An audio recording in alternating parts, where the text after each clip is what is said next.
Hi guys, একটা আইডিতে আপনারা বিভিন্ন ধরনের ভিডিও এডিট করতে পারবেন। একটা হচ্ছে ফটো ব্যাকগ্রাউন্ড রিমুভ, আর একটা হচ্ছে আপনারা নিচের নাম বা কিছু শো করাতে পারবেন এবং আপনারা যে বলছেন তার নিচে লেখা উঠাতে পারবেন।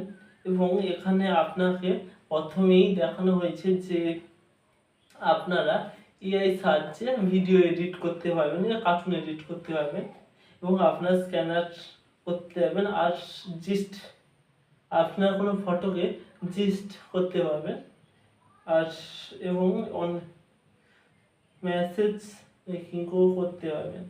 তো আজকে যে টপিকটা নিয়েছি সেটা হচ্ছে আপনারা কোনো ফটোকে এডিট করবেন কি করে, ফটোকে এডিট বলছি, ফটোকে ব্যাকগ্রাউন্ড রিমুভ করবেন কি করে, আপনারা কেমন করে আপনাদের নিজের ফটো বা অন্য কারোর ফটো আপনারা তুলেছেন তার সম্পূর্ণ ভালোভাবে ব্যাকগ্রাউন্ড রিমুভ করবেন কি করে। তো এখানে প্রথমে আছে রিমুভ ব্যাকগ্রাউন্ড বলে, এটা কুকুরের ব্যাকগ্রাউন্ড দিয়েছি এখানে। তো আপনারা তাতে ক্লিক করে দিবেন। ক্লিক করার পর ফটো আসবে, তো ফটোতে বা আপনার ফাইলে চলে যাবে। এরপর আপনাদের যে কোনো একটা ছবি আপনারা দিয়ে দিবেন। আমি একটা দিয়ে দিয়েছি অলরেডি। তো এখানে একটা নেটওয়ার্কের কাজ করে, তো এখানে একটু নেটওয়ার্কের প্রবলেম আছে, তো তাই জন্য নেটওয়ার্ক আমাদের পুরো সম্পূর্ণ ক্লিক হয়ে গেছে। এই যে ফটোটা আপনারা দেখতে পাচ্ছেন খুব ভালোভাবেই চলে এসছে আপনাদের এতে।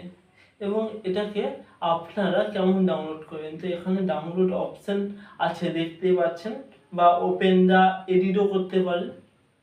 তো আমার এডিট করার দোকানে আমার তো এখানে লাগবে না, তো আমার অন্য জায়গায় লাগবে। তো আপনারা এটা কি করবেন, ডাউনলোড অপশান আছে, ডাউনলোড করে নেবেন, খুব সহজেই ডাউনলোড হয়ে যাবে। তো আমরা ছবিতে চলে যাব।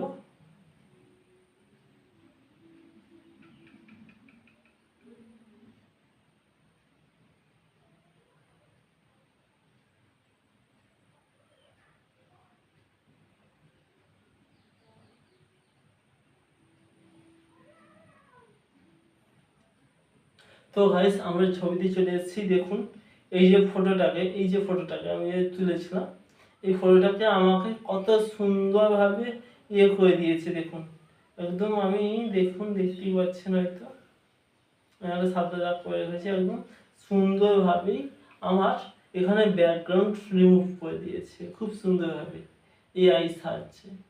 তো আপনারা এই ফটোটাকে আপনার কোনো ওয়েবসাইটে লাগাতে পারেন বা কিছু টেমপ্লেট বা কোনো কিছুতে লাগাতে পারেন, বা আপনারা কোনো এটা পুরো ভালোভাবেই কোনো কমা টমা ভাবে নয়, এটা পুরো ভালোভাবেই আপনাদের ফটো রিমুভ করে দিচ্ছে, আর কোনো চিন্তা করতে হবে না। তো এই ছিল আমাদের আজকের ভিডিও। যদি ভালো লেগে থাকে তাহলে একটা লাইক করে দিয়ে যাবেন এবং পাশে থাকবেন, সাবস্ক্রাইব বাটনটা অল, নোটিফিকেশনটা অল করে দিবেন।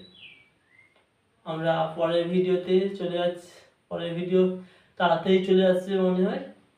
তো আপনার পাশে থাকুন এবং আমাকে সাপোর্ট করুন নতুন নতুন ভিডিও পাওয়ার জন্য। তো নতুন নতুন ভিডিও কিন্তু আরও সুন্দর হতে চলেছে আপনাদের জন্য। ততক্ষণ জয় হিন্দ, জয় ভারত।